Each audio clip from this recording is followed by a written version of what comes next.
ഇപ്പം ബാംഗ്ലൂർ 2-3 ദിവസമായിട്ട് കുറച്ച് തണുപ്പൊക്കെ ഒന്ന് കുറഞ്ഞിട്ടുണ്ട് കേട്ടോ. കാരണം മോർണിംഗ് എഴുന്നേൽക്കുമ്പം പണ്ടൊക്കെയെന്ന് വെച്ചാൽ ഭയങ്കര ബുദ്ധിമുട്ടായിരുന്നു. നമ്മളെങ്ങനെയൊക്കെയോ ഇങ്ങനെ ആഞ്ഞും പിടിഞ്ഞൊക്കെയാണ് എഴുന്നേൽക്കുന്നത്. ഇപ്പോൾ ഭയങ്കര തണുപ്പൊക്കെ കുറഞ്ഞ് അടിപൊളിയായിട്ടുണ്ട്. അപ്പം മോർണിംഗ് നമ്മൾ എഴുന്നേറ്റ് നേരെ നമ്മൾ ഉപ്പുമാവ് ഉണ്ടാക്കി കേട്ടോ. ക്യാരറ്റൊക്കെ ഇട്ടിട്ട് തേങ്ങ ഒക്കെ ഇട്ടിട്ടുള്ള നല്ല ടേസ്റ്റ് ഉപ്പുമാവാണ് കേട്ടോ. ഇതിന് കറികളോ അല്ലെങ്കിൽ സൈഡായിട്ട് പഴമോ ഒന്നും ആവശ്യമില്ല. ഭയങ്കര ടേസ്റ്റാണ്. ചുമ്മാ നമുക്ക് ചായയുടെ കൂടെ കഴിക്കാൻ പറ്റും കേട്ടോ.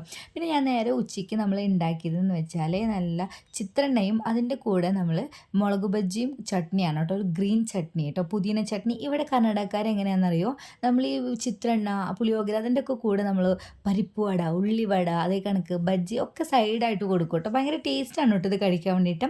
പിന്നെ നമ്മൾ രാത്രി നമ്മൾ നേരെ ഡ്യൂട്ടി കഴിഞ്ഞ് വന്നിട്ട് ഒരു തട്ടിക്കൂട്ട് എഗ് ബിരിയാണി കേട്ടോ ഉണ്ടാക്കിയത്. തട്ടിക്കൂട്ട് എന്ന് വെച്ചാൽ ഓൾറെഡി ഞാൻ അരി വേവിച്ച് വെച്ചിട്ടുണ്ടായിരുന്നു. അപ്പോൾ ചുമ്മാ മസാല ഒക്കെ ഇട്ടിട്ട് തട്ടിക്കൂട്ട് ബിരിയാണി അങ്ങ് ഉണ്ടാക്കി. പിന്നെ മീഷോന്ന് ഒരു ഐറ്റം വന്നിട്ടുണ്ടായിരുന്നു. നമ്മൾ കൊടുക്കുന്ന പൈസയ്ക്ക് വേർത്തായിരുന്നു കേട്ടോ. പിന്നെ വരുന്ന വഴിക്ക് എൻ്റെ മോള് ഡയമണ്ട് ഉണ്ടാക്കി കൊടുക്കണേന്ന് പറഞ്ഞായിരുന്നു. അപ്പം നേരെ കയറി വന്ന് ജസ്റ്റ് ഒന്ന് ഫ്രഷ് ആയിട്ട് നമ്മൾ ഡയമണ്ട് കുറച്ചായിട്ട് ഒരു ചെറിയൊരു ക്വാണ്ടിറ്റി ഡയമണ്ട് എൻ്റെ മോൾക്ക് വേണ്ടിയിട്ട് ഉണ്ടാക്കിയിട്ടുണ്ടായിരുന്നു കേട്ടോ.